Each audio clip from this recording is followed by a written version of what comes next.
Well, what is the point of it all? Why do we get out of bed? What is it? Once you've achieved some success, what's next? What are you going to do with the rest of your life? How does your role need to change in the business?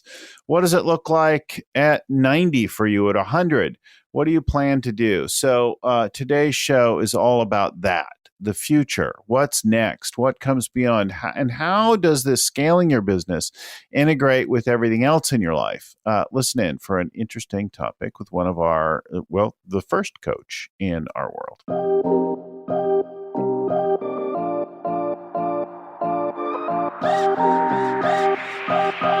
If you've been listening to our podcast or you've read the book Scaling Up, you might be interested in our workshop on the Scaling Up Growth Framework for your own business.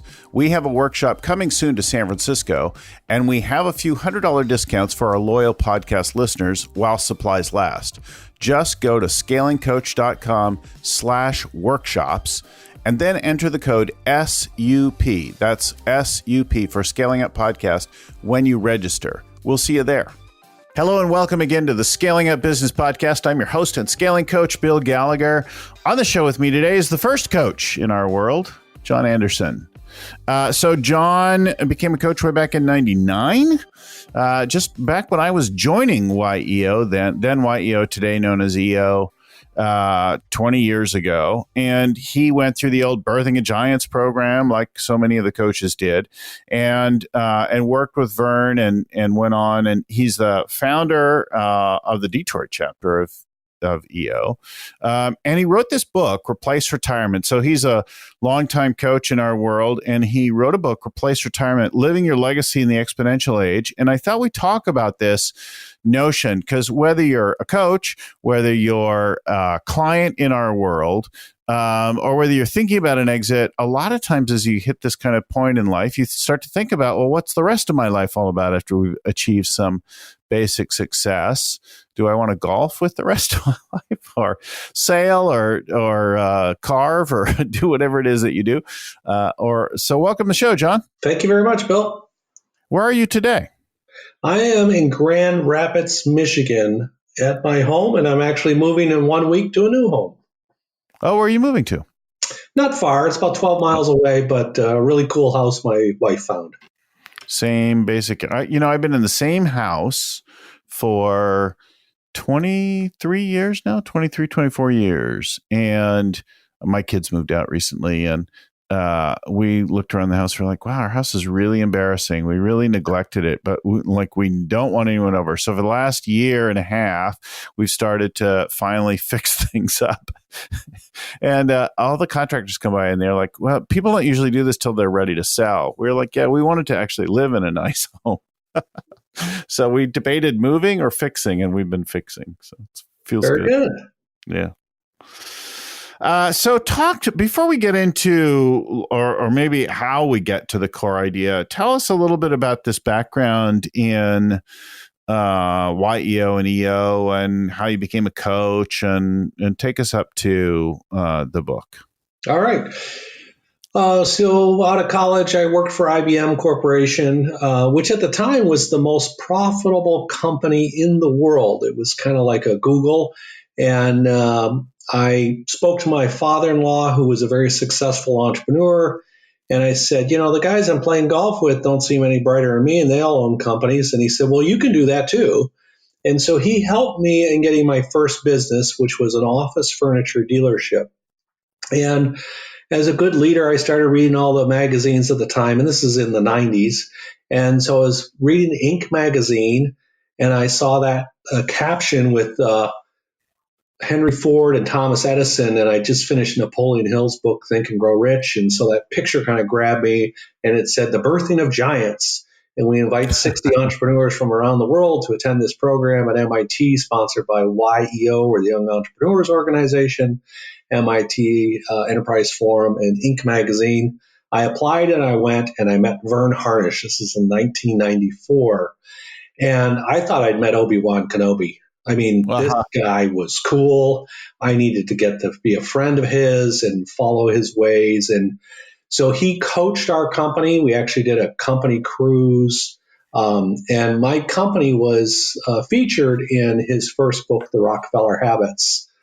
And so Vern and I get along, and then I decide that this was not the business I wanted to be in long term. And so I sold it, and Vern said, well, what are you going to do now? And I said, well, because we were part of the Master of Business Dynamics program, which was Vern's earliest conception of what evolved into Gazelles. And we would Right. actually go off and see thought leaders, which included Jack Stack and Jim Collins and others.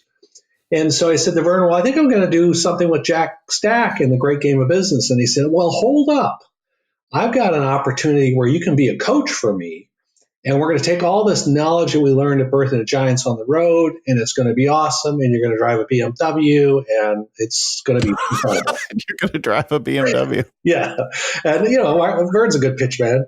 And so Vern flew into town, and we went on the road together, and we traveled together for 4 days, and we visited a whole bunch of companies. And he did his Vern thing. And he was, again, pitching this Master of Business Dynamics program. So when he was all done, he'd say, and John's going to be your coach. And that was the extent of my training. I'm like taking notes like mad. And of course, I'd been around Vern and I understood it. But there was no Rockefeller Habits at that time. We really were building this off of notepads and just experience.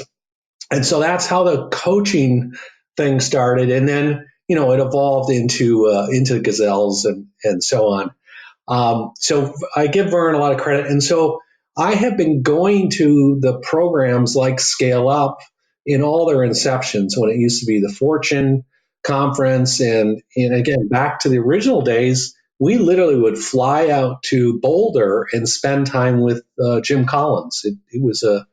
He's been doing the same rough gig for 20 plus years. So from there, probably the next big aha moment for me was meeting Peter Diamandis at the summit about 8 years ago, when he was introducing his book, Abundance, Why the Future is Better Than You Think. And I sat in that front row, and I'm like, okay, this is Yoda. And I got to study this guy for the next 25 years. And I need to become friends with him, just like I did Vern, and, build this relationship. And so I was fortunate enough, just through a turn of events, to be at the kickoff of Abundance 360 at Singularity University 7 years ago. There was only 45 of us, and it was just Peter Diamandis and Ray Kurzweil for 2 days. And he was still figuring out exactly how to create Abundance 360. And then it evolved into the program it is today. And so I've been on this journey with him for 7 years. And Peter's become a friend. I brought him into Michigan last year, and we spent a couple days together. And he endorsed the back of my book. And anyway, it's just a great influence. And Peter challenges us with all kinds of ideas, but one that really fits this conversation is, he said, you're either going to be disrupted or you're going to be a disruptor. And because I had years to sort of absorb this, I thought, okay, I can see how the auto industry is going to be disrupted. I can see how autonomous vehicles is going to really, create havoc for Ford and GM and so on, but I'm not going to be disrupted. And then as I absorbed that a little bit more, I thought, well, you know what? Potentially I could be disrupted by artificial intelligence and virtual reality, and maybe the way we coach today will sort of change. And so how could I be a disruptor? And then it dawned on me, well, I'm 61, I'm a baby boomer, I'm moving closer to this retirement idea, and I'm not sure it really works for me, and I think it doesn't work for a whole lot of other people. And so that became the nucleus of this idea. Well, how about if we shift the current paradigm we have for retirement and make our clients and ourselves look at the world differently?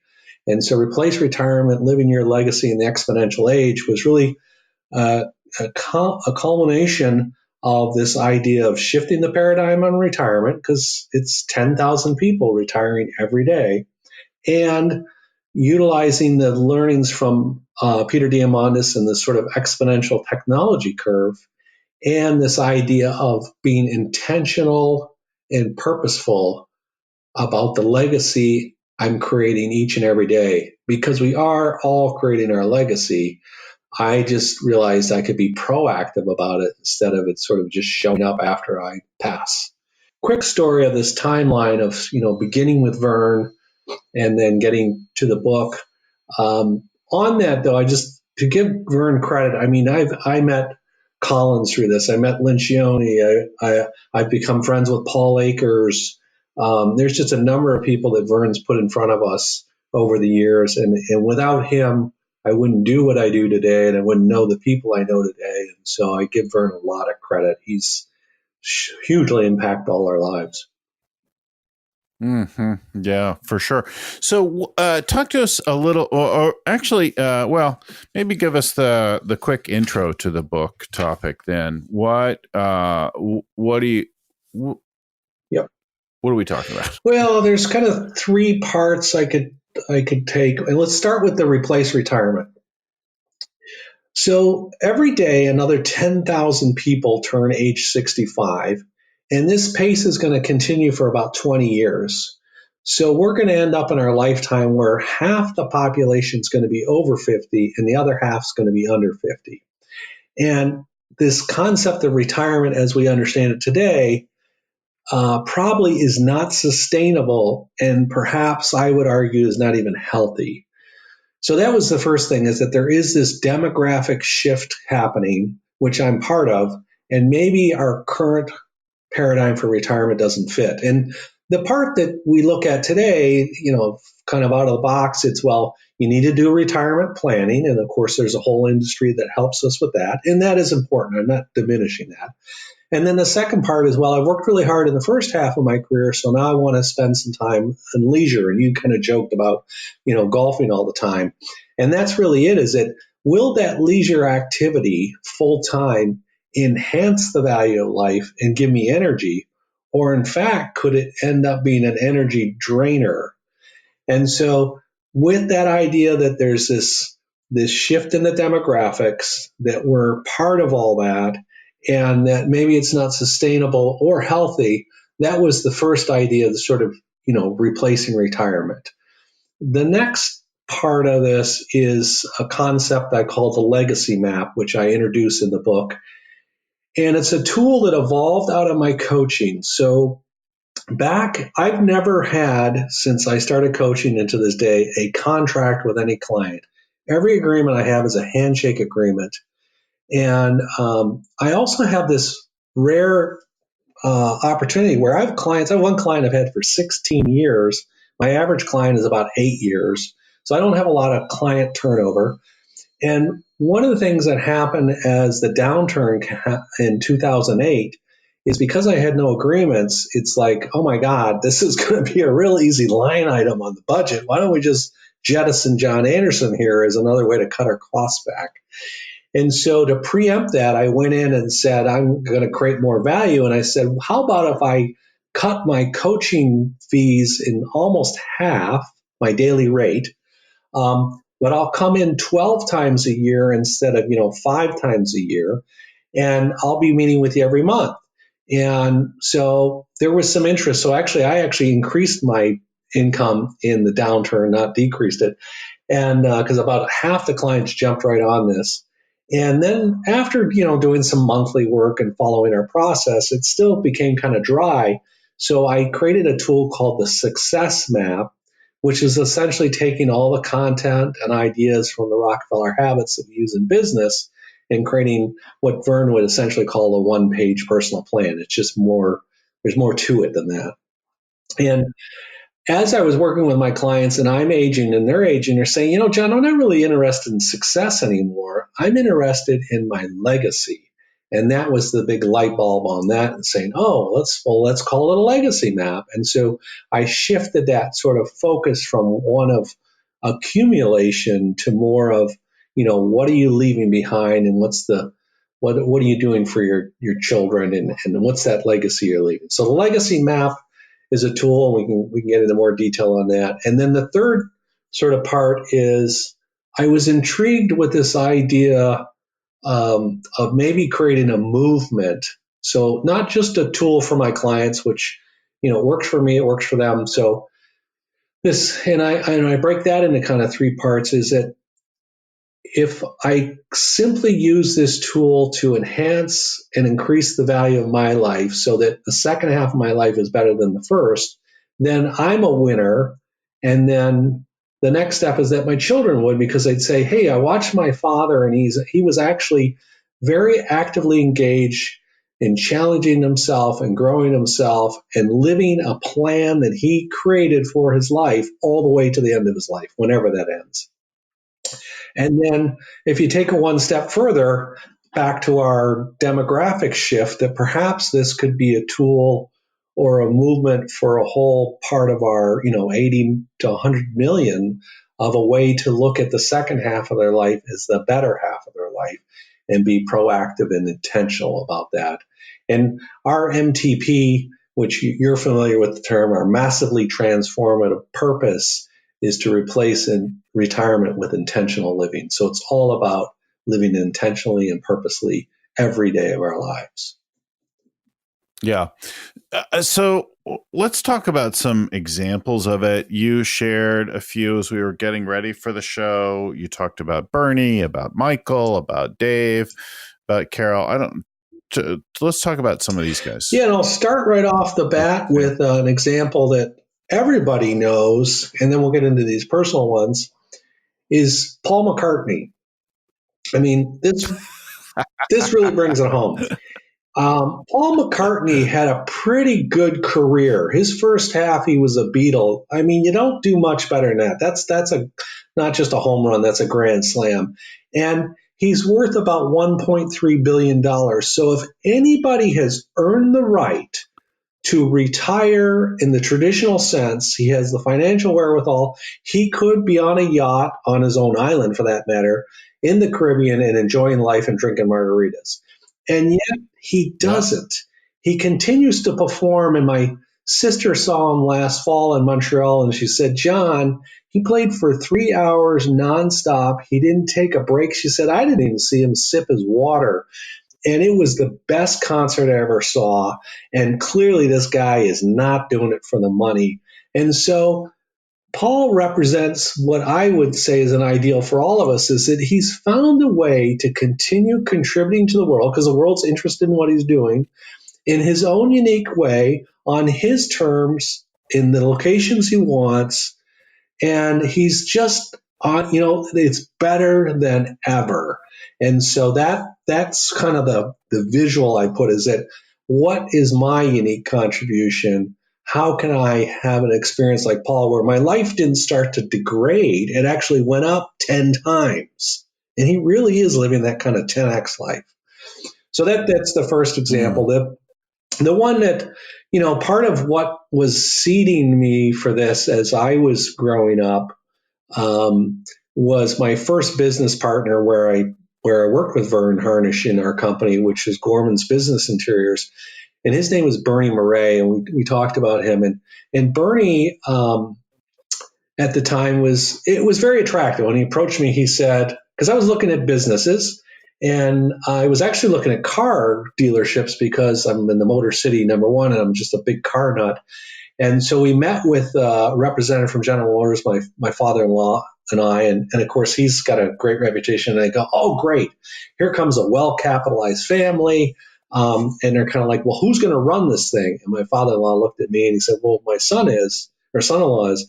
And they're like, do you know anything about retail? And I'm like, nope, but I love cars. And he said, well, before you get in the car business, why don't you just work at a dealership for 6 months, and we'll put you in one that's really, really good, and you just see what you think. And it was a great suggestion, because after 6 months, I'm like, oh my God, this is not like IBM. This is like a whole different world. These people don't seem to like each other. There's, it's like a representative of all the things to do wrong that we train not to do in the Rockefeller Habits and Scaling Up. So anyhow, after I walked away from that disillusion, this Bernie Murray approached me and he said, John, I've got a dealership for sale. It's just not a car dealership. It's a office furniture dealership. And so at first I'm like, furniture, like, ugh, I don't like cars. And I'm like, But anyway, Bernie represented a leader that I admired. It was business to business sales, and it was a small enough company I thought I could get my arms around it. So Bernie and I grew this company from a money loser at 2.5 million in sales to a money maker at 15 million in sales before we sold it. And Bernie is so cool because I remember, so he would have been like in his 50s already at that time. And he's like, I don't hang around with other 50-year-olds. I hang around with 25-year-olds because they're doing a much more interesting thing. And so Bernie is now 96 and he's still working every day. And what's so cool about it is, he started in business in 1949 and he's loved it ever since. He's always made his work, his joy. And so he's still at it. And of course, he doesn't work, 70 hours a week anymore, but he's still playing a role in leading that company. And his reason for that is he looked at some of his friends who were retiring, and his quote was, I see my retired friends who are bored out of their skulls. And that's why he had me as a business partner. He just liked being around younger people. And a really cool story about Bernie, Molly and I, my wife and I, had dinner with him in Muriel. Oh, I don't know, maybe it was about 2 years ago. And he just had his knee replaced. And, this is a guy in his mid 90s. And so the doctor said, well, yeah, we could replace your knee, but that's not a very advisable thing at your age. And he's like, well, I'm not slowing down. I got stuff to do. I'm a busy guy. Like, I need a new knee. And so he went for the surgery and got back into the game. So a really strong influence on my life. And again, somebody who is clearly replacing retirement with intentional living. Yeah, as I started into coaching, I really thought about, well, I think this is like the last main gig the last sort of main job that I'll have. And I'm not ready to retire now, even after I exited my last traditional CEO role. But I want to, I want to be busy, and I imagine that my tempo will change and the number of clients, but I like what I do, right? I'm only 55. I've got work to do. I've got things I'm interested in. And Bill, that's kind of my point of view, and I'm sure it's the same for a lot of the listeners, is that I'm really at the top of my game right now. I've never had the wealth that I do. When I was a young man, I didn't have this kind of wealth. I had ideas and inspiration, but I didn't have the wealth. I didn't have the knowledge or the wisdom, I might dare say. And then finally, I didn't have the connections. And so if I'm at the top of my game, why would I get out? Why wouldn't I see what the next level of game looks like? And so in writing the book, which was something I'd never done and uncomfortable, and speaking at the last Scale Up Summit in front of 1,500 people, I'd never done that before. These are all things that push me out of my comfort zone, take on appropriate levels of risk, and are challenging. And so that's kind of the idea, is that that's the stuff we did when we were young, when we didn't have the resources. Why wouldn't we do it now? And the worst that's going to happen is I'm going to ding my ego a little bit. Well, I've had lots of ego dinging over the years, so none of this is that frightening. And that's, again, what this idea of the shifting the paradigm on retirement. Yeah. Now, you had another story about a cyclist, and I've been, after a couple of years of not biking, I've been biking almost every day for the last few weeks. Talk to me about that aspect and the physical and what. Share that story. Well, the gentleman we're referring to is Michael Brennan, and Michael's, man, what an impressive guy. When I met him, I was referred in by a board member, and he was the CEO of the United Way for Southeastern Michigan. This is a really cool story about our tools. So at the time, this is post the Detroit bankruptcy. And so they had been donated a building, which, nonprofits often are, but it was this big, clunky, multi-floor building. It wasn't a nice place to work. The utilities and the carry cost was really expensive. And because our local economy was in such a train wreck, he decided, why don't I move into an open space, reduce our costs so much that I could actually cover the rent. And of course, rents were very attractive. So he kind of picked the best place in the city of Detroit at that time. Now, remember, Detroit wasn't doing well. So that was kind of a cool thing he did. He was just an innovative leader on a number of fronts.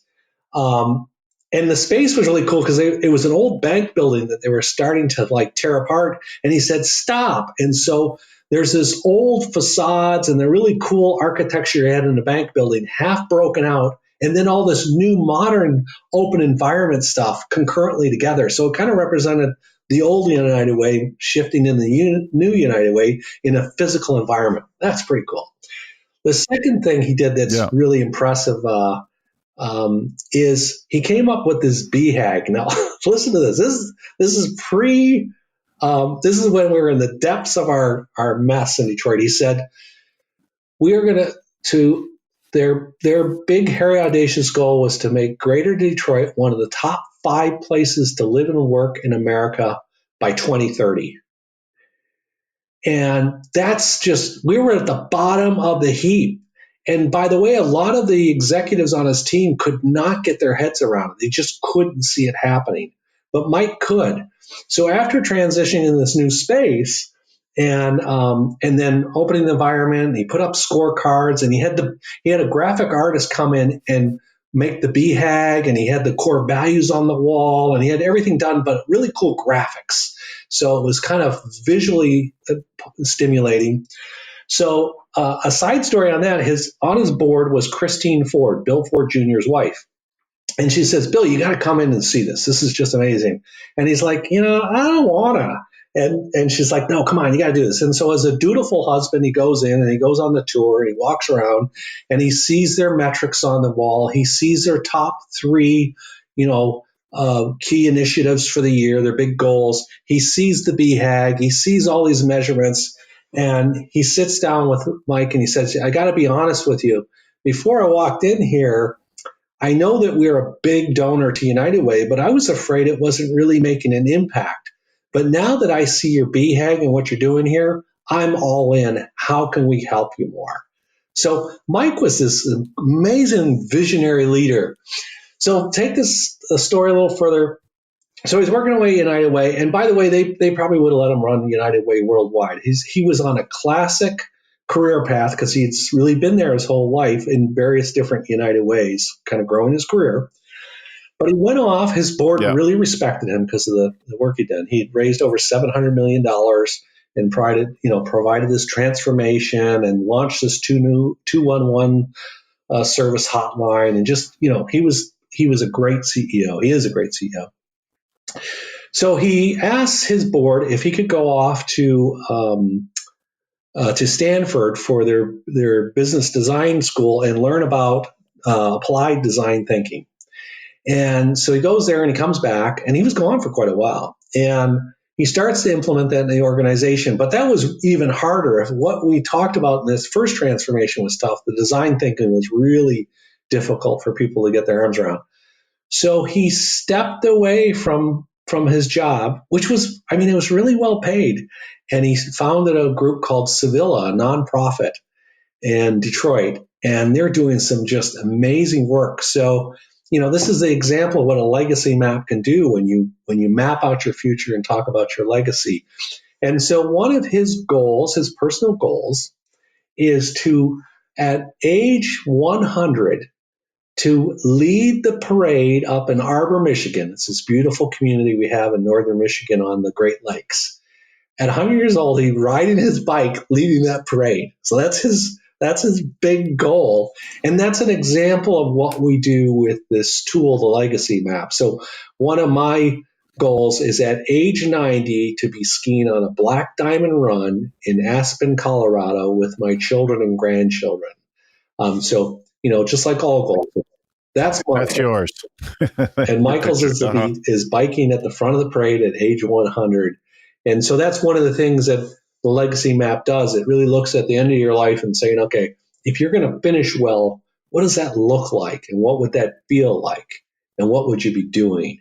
And so Michael he's just an example of how going through this process with me and then letting it work on his subconscious where he says, I got some big plans. I think I can take the second half of my life to a whole new level. And this is a guy who came out of the nonprofit sector and had a very well-paid CEO role with United Way, and he probably could have been running the entire organization across the country. And now he's an entrepreneur like us. It's just super impressive. Well, I have a CEO right now. I have a couple with businesses well over 100 million, $500 million in revenue, and they're wondering, like, well, what am I going to do with my life? What is the point of all of it? What's next? If I don't do this, what am I all about? And then I have another CEO of a much smaller business. We were with the team yesterday, and he's like, he's like, after working with you for a couple of years, I've got to where I'm not needed all the time. I'm like, great, that's awesome.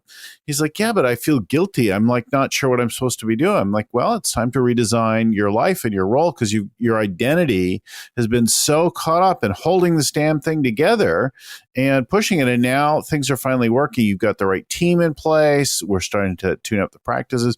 You're still going to have work to do, and there are going to be people who come and go and that kind of thing. But for the most part, it's time for you to start to transition out of the role that you held for years, right? What is it going to be? What does it look like? What do you care about? Well, it's designing that big future.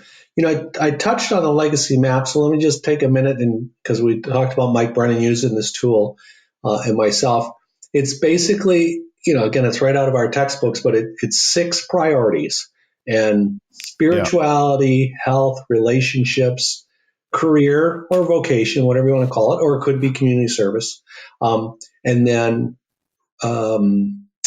financial freedom, rejuvenation. So I think I got all 6 of them. And then it's defining in each one of those priorities, what does it look like at the end of your life? In a exponential, abundant, envisioned future, what would be the best version of that look like? And I gave you the example of my skiing at 90 with my grandchildren and so on. So that gives me the motivation every day when I do my push-ups and crunches and so on, that I'm not somebody who enjoys exercise, but I won't be able to ski at 90 on a black diamond run if I'm not healthy. Now let me take that a little bit further and peel it back. Think about what my peers are going to say. Are you crazy? You're going to break your hip. What are you doing? No. So you got all that kind of pressure on you. And so that means I need to take risks right now, reasonable and moderate risks today. Otherwise, I'll say I can't do that. So that shows up again in speaking and writing and trying new things from a vocation point of view, but also equally in my rejuvenation pursuits. One of the things I like doing is I enjoy driving anything, but snowmobiling. So 2 seasons ago, we snowmobiled from Ontario all the way to eastern Quebec and back. So it was about 3,800 miles. And it was 3,800 miles of snowmobiling? Yeah. And so there was, again, I just can't wrap my head around that. It's my passion. I love it. But it was challenging, and there was a degree of risk involved.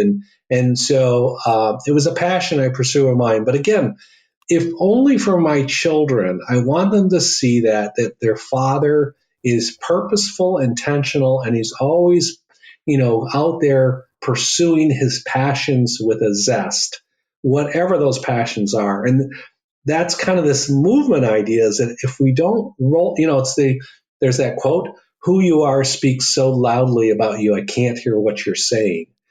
Probably teenagers should have quoted that. But that's the thing, is that it's not what I say, it's really how I live my life.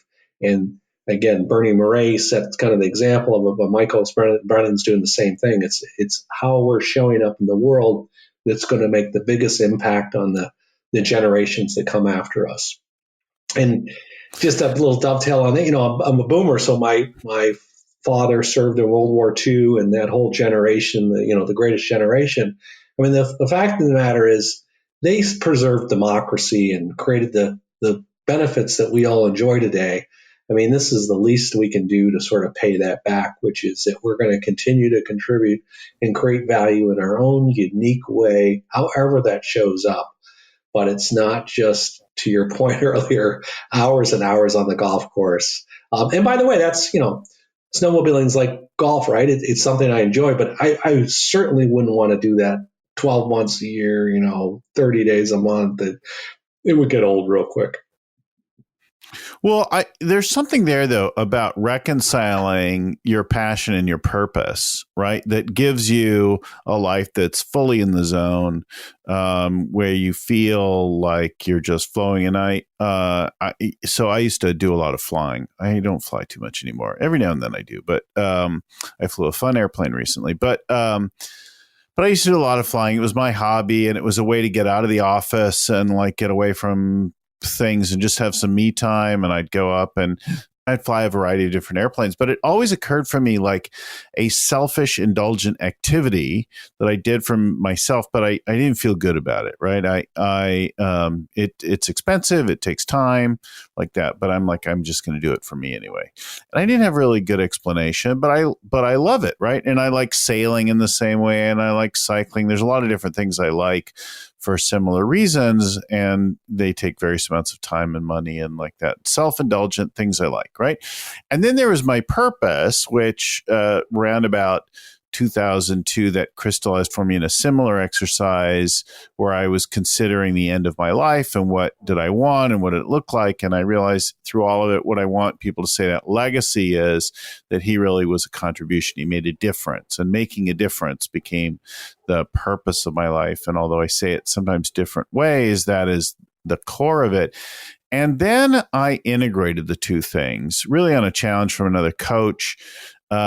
He's like, well, why don't you try to bring your purpose to your passion and see what happens? And so I created a project to take kids flying. And that was the first taste of this notion of legacy. So I actually just leveraged an existing thing that the EAA, the Experimental Aircraft Association, does, where it's called Young Eagles, and they take us. But I brought that program, the Young Eagles program, to Oakland Airport specifically, and then I helped to amplify them and bring attention to the existing ones around the Bay Area. And as a result of that program, during the thing, we took over 1,000 kids flying. The impact of that was that my wife now, though, was waking me up like Saturday morning, Sunday morning. She's like, wake it, you got to go. Get dressed. Like, you got kids there for you. You got to go flying. And the notion or the experience of having my wife wake me up to tell me I have to go flying was just like stunning, especially in that time where we totally didn't, we had our rough spots in some of those years, and flying was not something that she was into, but flying given away. Flying done, my passion done from and aligned with my purpose was a totally different experience. And when I think about that, when I hear you saying there is figure out what you love and figure out what matters to you and start to get those things aligned in the kind of the second half of your life. And so many of the people we deal with are in their second half, or at least contemplating it. I'm glad you touched on the purpose. My purpose that I came up with around age 40 was to inspire and challenge leaders to achieve their greatest personal potential. And so certainly the work we do as coaches has facilitated that. But if you think about this book, it's the same thing, right? I'm still going and inspiring and challenging leaders to achieve their greatest personal potential. And I'll define that word leader because I was presenting to YPOers and they said, well, it just seems like it's a business thing. And I didn't know what other word to put in there. We could call it growth-minded people.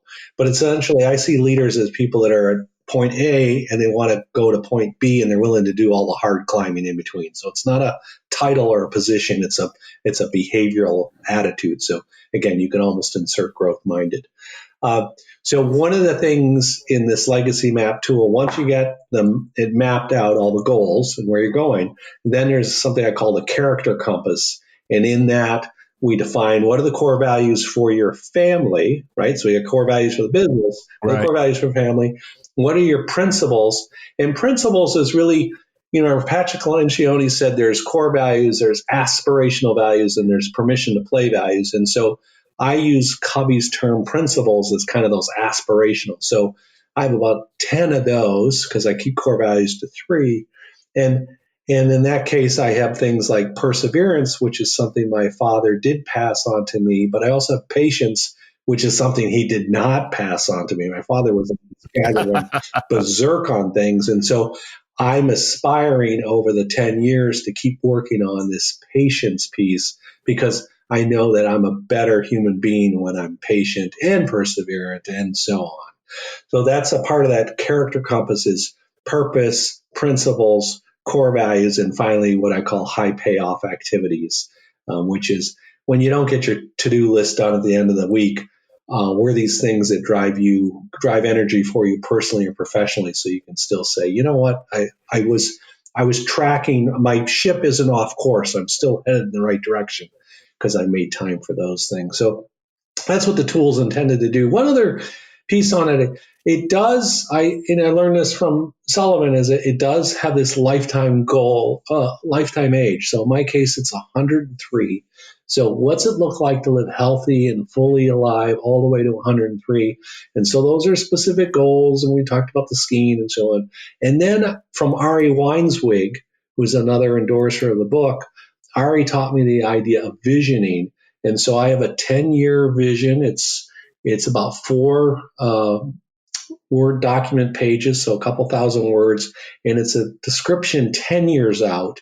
And in that case, I really paint this picture of what does my world look like 10 years from now.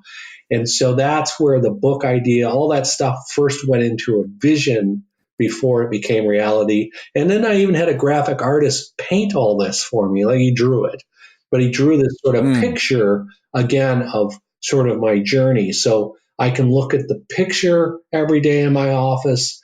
I can read for one 12-month period, I read the vision every morning when I got up or before my wife and I went to bed because she liked hearing it too. It talked about where I was going. And then everything else is just what we're used to.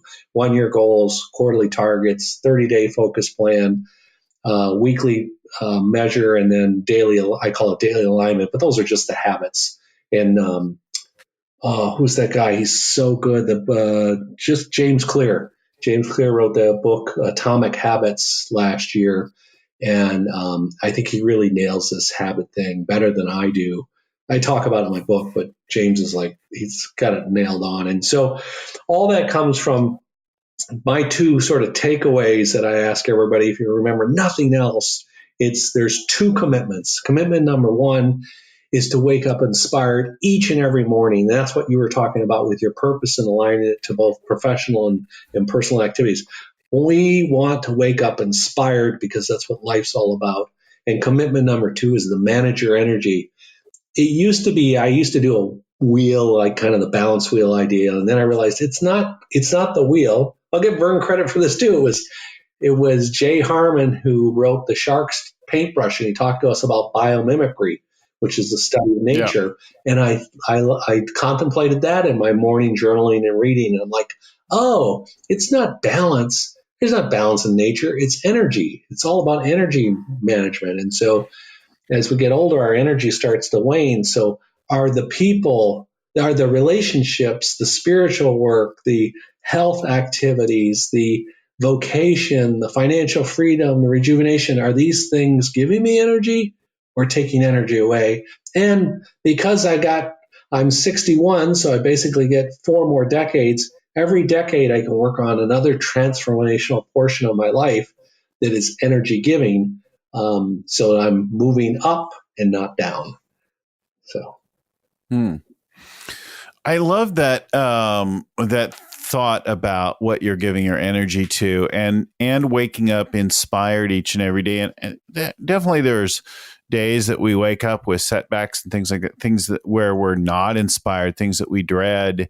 And yet, I think there's always a way to invent your role, to create a story about how you dealt with the challenge that you faced. And as you tell this, we're talking a lot about our personal lives, touching on the business life, but I'm reminded of how we do some things or how we do most everything, that the things that we see people do in the team setting, we know they do in other areas of life. I know that if somebody behaves one way with their team, that they're another way, or If they're not that way in another area of life, then it's suppressed or thwarted, or they're being phony in one place.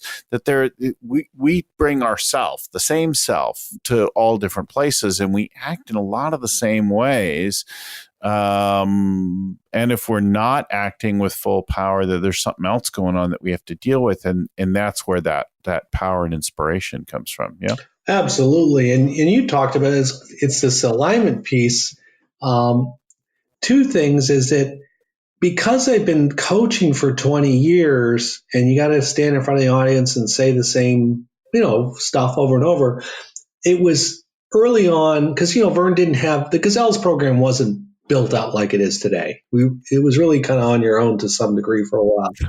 Right. And so in the early days, I would tell these teams, essentially you need to get your act together. But I didn't really have my act together. So the first thing was I had to start using the one-page plan and have the rhythms and do all the things I was asking clients to do. And then all I did was port that over into that success map, which became the legacy map, so that I was in congruence both professionally and personally in using the tools that we know work so effectively for companies. Why Right. when they work for our life? So that was a piece of it.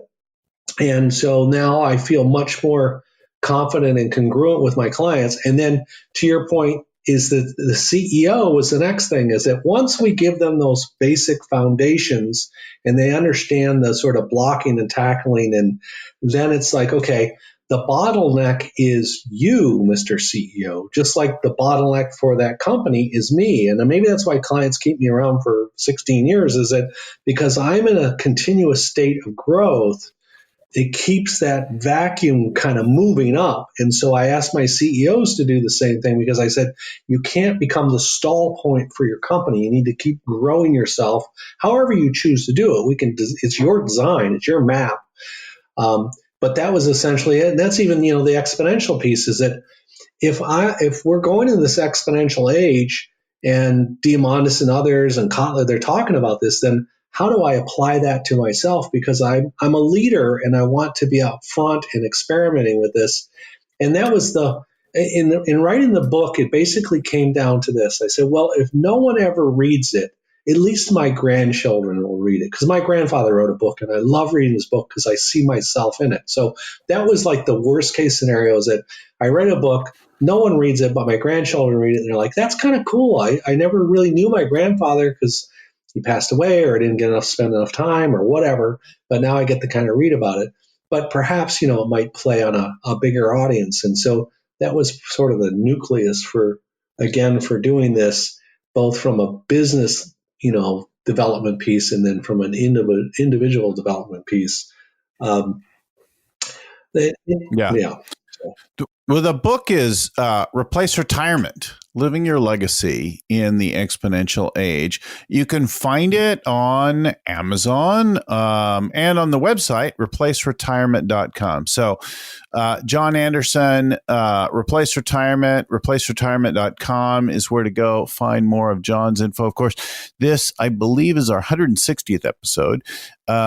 So we've got a whole back catalog. If you want to go read about the painted picture, the vivid vision, you can go look up. We've done a number of podcasts. If you want to look at life planning and end of year planning and that kind of thing, we've got episodes. Whatever you want, you can go find those episodes and lots of tool downloads and notes and that kind of thing at scalingcoach.com. We've even got a free copy of the Scaling Up book there. You just pay the shipping and handling, and I'll give you a book for free. Scalingcoach.com. Don't forget to register now for our next workshop on scaling up. To get one of our limited $100 discounts for our podcast listeners while supplies last, just go to scalingcoach.com/workshops and then enter the code SUP. That's SUP for Scaling Up Podcast when you register. We'll see you there. Well, special thanks to the original growth guru, Verne Harnish, creator of The Rockefeller Habits, Scaling Up, and all of our world around coaching companies and scaling up. This show was produced by Lucy Summers. Audio production is done at Podfly Productions with audio editing by Albert Burge, show notes compiled by Ayn Codina, and proofreading by Tim McGowan. If you got some value out of the show, pass it along to someone right now. Like and subscribe it. You know what to do. So you get our shows every week in your inbox. So you can do that on iTunes, Stitcher, wherever you get your podcasts. You can also go to our website, scalingcoach.com, and get all the back catalog. Search through the podcast, find ones you love, and all the show notes and things that go with them, extra links and like that. You'll find downloads of our tools, an offer of the book. Drop us a line, a note. Tell us what you'd like to hear more of with an email to info@scalingcoach.com. Thanks again for listening. Keep scaling up.